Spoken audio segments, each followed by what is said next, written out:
kind of moved past Winchester. It came out a couple of weeks ago.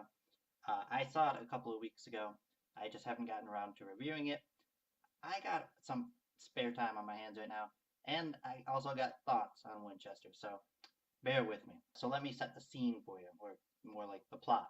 So we have Sarah Winchester, who inherits the 50% of the Winchester Repeating Arms Company, which is the company that makes the Winchester rifle.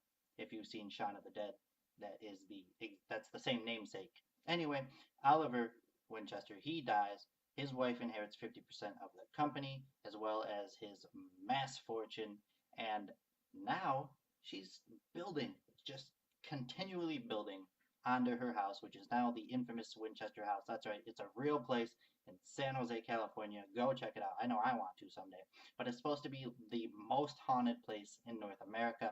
I'm not sure if that's really true, but Sarah thought she was being followed and being haunted by the spirits of all those who had been murdered by the Winchester rifle, which is a lot of people. And so she's trying to build and keep building all these weird places. You got hallways that run into the ceiling and doors that open up to the floor below or up to nowhere. And she's trying to confuse the ghosts so that they'll spend all their time wandering this crazy house as opposed to haunting her and making her pay. At least that seems to be the kind of accepted reason for why she did what she did. In the movie, it says that she's building all these rooms for all these ghosts to help them cross over. It doesn't really make sense, unfortunately, like a lot of things in this movie.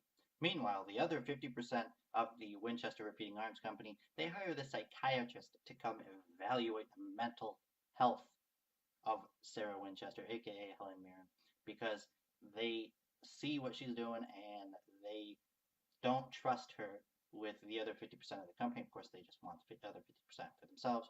And so they bring in Jason Clarke, aka Prince. That's his last name. That's not his first name. I just forgot his last name. I don't care to look it up. Dr. Prince, to come stay at the mansion and give them a diagnosis. And of course, the the company is willing to pay a very handsome fee if the doctor comes up with the right diagnosis. And then Jason Clarke, aka Dr. Prince, shows up to the bustling mansion because there's people there building around the clock 24/7, and he meets Sarah Winchester, aka Helen Mirren's daughter-in-law, played by the fantastic Sarah Snook, who I just adore, and I wish she would be in more things, but doesn't get a lot to do in this movie.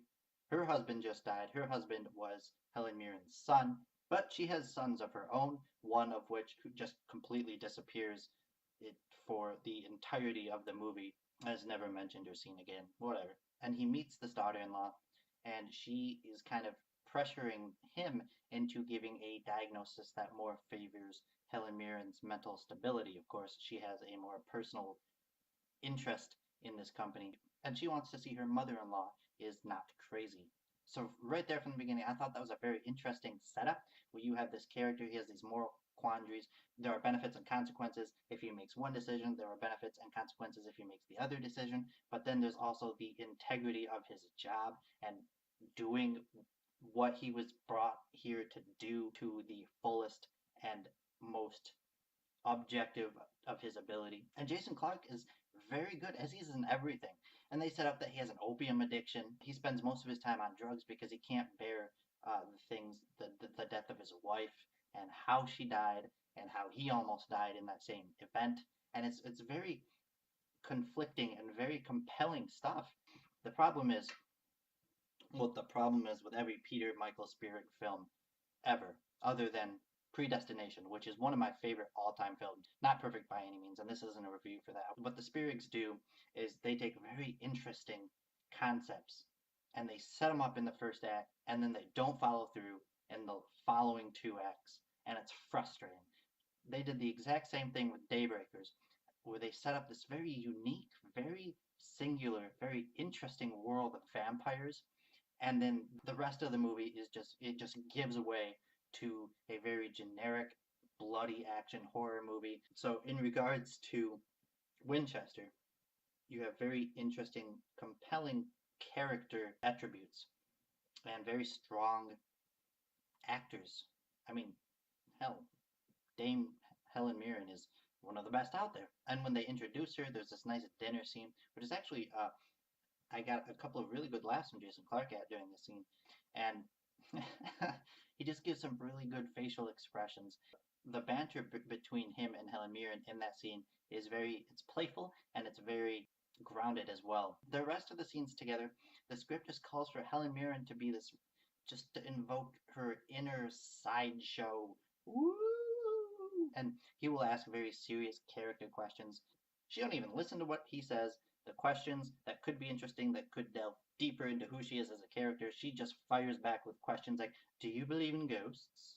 And then, of course, our man is a man of science. He does not believe that which he cannot see. He only believes what he can interpret with his own senses. And being a man of science on drugs continuously and persistently, he blames a lot of the early scares that he encounters on the drugs. And that's a very interesting setup to where we could explore the psychology of fear and how it manifests with these ghosts. Are these ghosts not real? What is reality? But of course, later in the film, it's not, I don't even think it's a spoiler because it's just a throwaway point.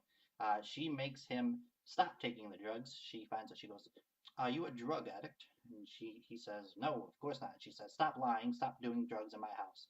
And he goes, okay. And he doesn't suffer any withdrawal. The drugs just stop being a character point throughout the film, and it's never brought up again. Again, another very interesting setup, just kind of tossed away like Luke Skywalker's lightsaber. Or like Sarah Snook's second son in this movie, who kind of just, you never see him again. He's never even mentioned. Her other son, Henry, I think his name is, because Henry was the most popular Victorian era name in movies. The very first scene is him getting possessed by one of these ghosts. And he gets possessed, and you can tell he's possessed because his eyes go all white and he just stares and he says something creepy.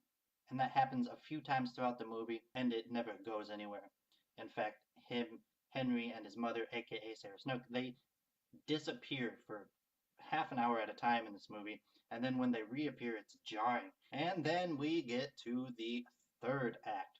In these types of movies, these haunted house movies, you eventually find out it's not a human spirit behind these hauntings, it's a demon. But there is no demon.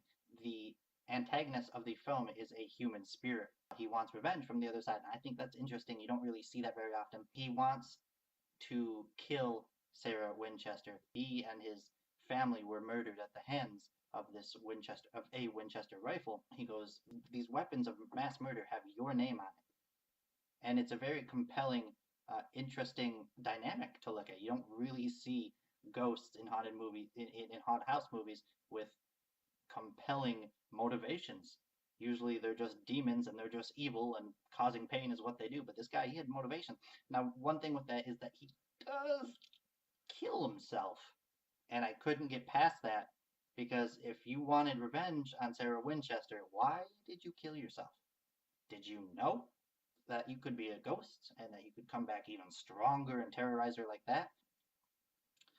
I don't get it. Alright, so I want to give this film that. Usually these films end with like a pastor holding up a cross and telling the demon to go, but this one, it was literally shooting bullets from Winchester rifles at this ghost, and it works, and I was just rolling. He's just it's so stupid. Again, the Spirit Brothers, this is kind of their thing. And Predestination is a film that, as the film goes on, it embraces its uniqueness, its weirdness, for all its faults and all its highs. It embraces it, and it's wholly its own thing, does its own thing with familiar tropes. And these other Spirit Brother films, they just don't seem to want to follow through with that same commitment. I'm not exactly sure. I give Winchester a C-. Anyway, guys, that's enough rambling on about Winchester. More than that film deserves. What did you guys think about it? Did you even see it? Did you care to go out and see this one? And if you did, why did you hate it? Or, I'm sorry, I should say, why did you like it or not like it? I want to hear from you. Hit me up in the comment section below. And if you like this video, guys, do me a solid, click the thumbs up, click the subscribe button. I have plenty of other movie reviews I do trailer reactions, Blu-ray unboxings, all that fun stuff. You can also hit me up on my website. That link to that is in the description below as well. And again, guys, thank you so much for taking your time out with me to talk about movies. I love movies. And until next video, take care.